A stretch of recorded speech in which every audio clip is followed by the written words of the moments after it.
All I would think about is kind of like, I don't know, I thought about all these scenarios where I could like kill myself. And one day it just got really bad to the point where I was like, something's gonna happen today.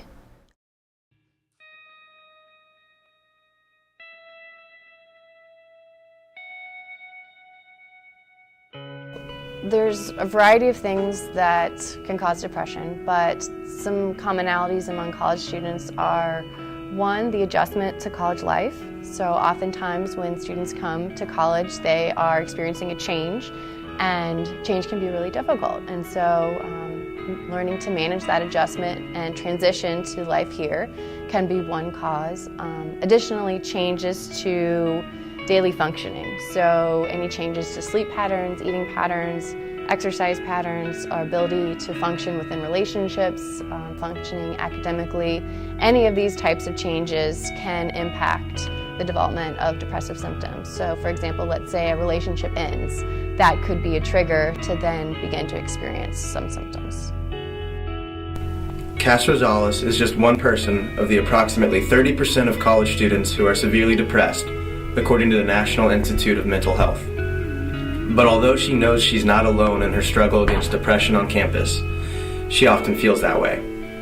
About 2/3 of people struggling with depression either don't receive or don't seek proper treatment. To do so would mean they have to acknowledge what they're battling.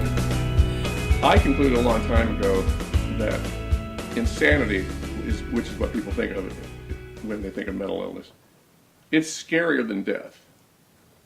Because when you die, you know, okay, everything's going to stop, and then you may have beliefs about what happens after that, and okay, so at least you have some idea what's going on.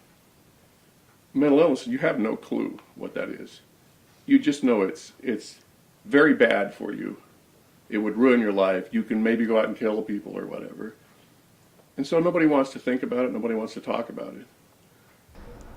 I started noticing around middle school.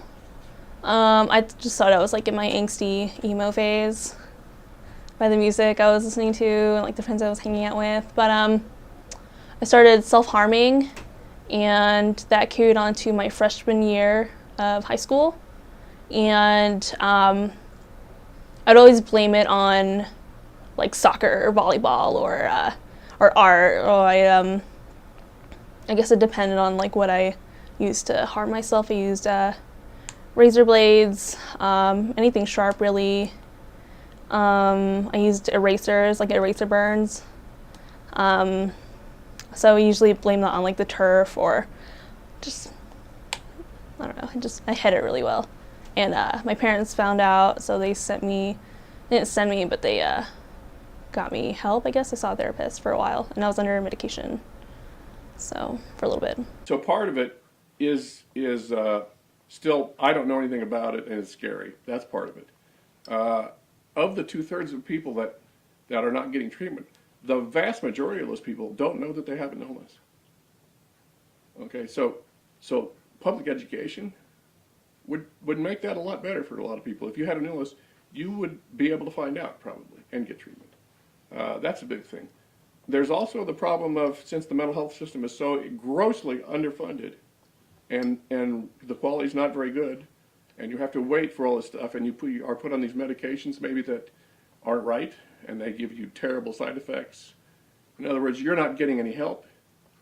That's a certain amount of people too that just don't go back, because they can't get the help because the system is not funded. It's not good. Those people do as good as they can. Really, they're heroes. But it's just not there. There's no support. I kind of remember the night my mom talked to my dad about it. I think she was asking me what was going on, and then I just told her, and so like she told my dad, and they were both crying, and it was just like, okay, I'll go see help, you know. So I don't think it was major depressive disorder at that time. Like, I don't think it was like diagnosed as major depressive disorder. I think it was just like depression. So I saw a therapist for a few weeks, and they prescribed me on Prozac, but then I just stopped going. to therapy. Okay. I kind of just accepted it. I was just like, well, I'm depressed. Let me do all these distractions. So let me figure out. At the time, I wanted to be a psychiatrist, but then I changed it.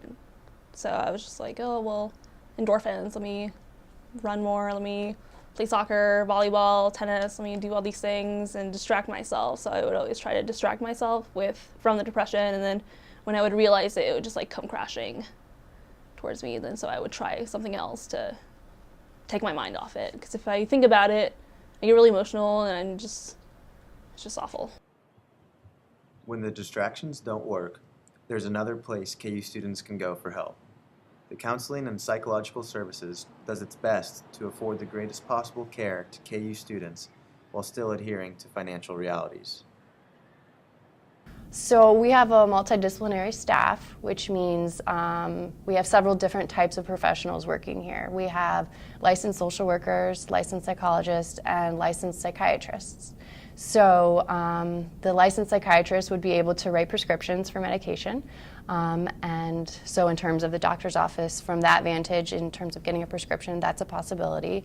The licensed social workers and psychologists don't write prescriptions, but diagnosis is part of our process at working in CAPS, because we offer insurance services where students can bill to insurance. And so part of that is using diagnosis.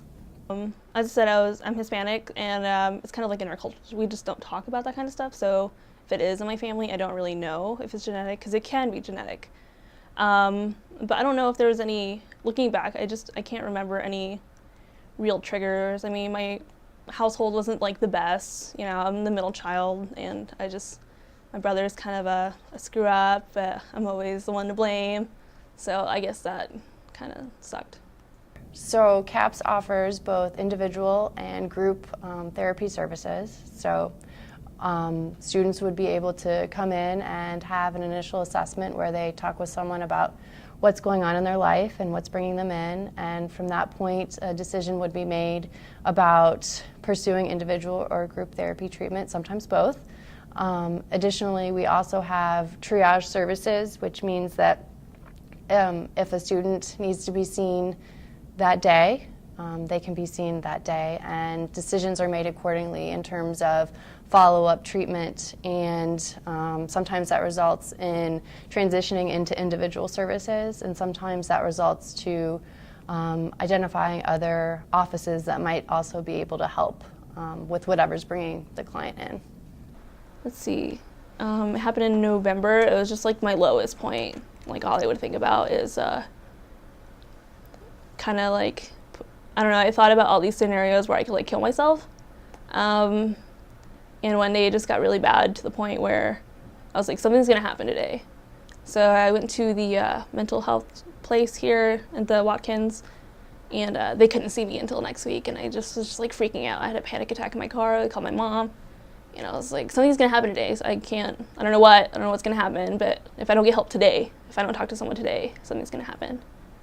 So my mom was just like, go to the hospital, go to the ER. So basically what would happen is to make an appointment at CAPS, students either come in physically or they'll make a phone call, and the people that are answering the phone are asking about what's going on for the clients, and in terms of would they want to make an appointment.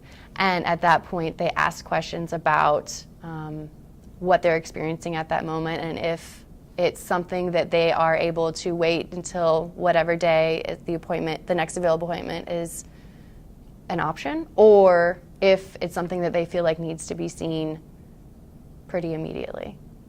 And the student would have to be the one that says, hey, I want to see you guys immediately? Generally, that's the way it is. I mean, sometimes we get referrals from other people, like faculty members, for example, in which they're coming in, or they have recommended a student come in. So I guess at that point the student is following a decision or recommendation from someone else. But generally the student would have to say and explain what's going on so that the person who's answering the phone can make an appointment accordingly. The stigma is attached to having mental illness, and had educational programs been in place when Cass was in middle school, maybe she would have been more apt to fight the good fight. Lack of knowledge. is the stigma.